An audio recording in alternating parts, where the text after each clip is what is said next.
മാരക വിപത്താണ് മയക്കുമരുന്ന് എന്ന് ഞാൻ തിരിച്ചറിയുന്നു.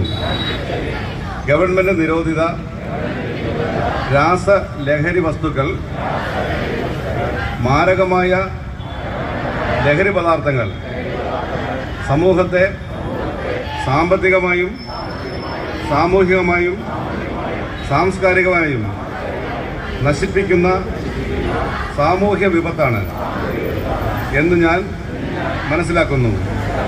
ഞാൻ നിരോധിത ലഹരി പദാർത്ഥങ്ങൾ ഉപയോഗിക്കുകയോ അത് ഉപയോഗിക്കാൻ മറ്റുള്ളവരെ പ്രേരിപ്പിക്കുകയോ ചെയ്യുകയില്ല എന്നും ലഹരി വിരുദ്ധ പ്രവർത്തനങ്ങളിൽ പങ്കെടുത്ത് എൻ്റേതായ കടമ ഞാൻ നിറവേറ്റുമെന്നും ലഹരി വിമുക്ത സമൂഹത്തിനായി ഞാൻ പ്രയത്നിക്കുമെന്നും സമൂഹം സാക്ഷിയാക്കി ഞാൻ പ്രതിജ്ഞ ചെയ്യുന്നു.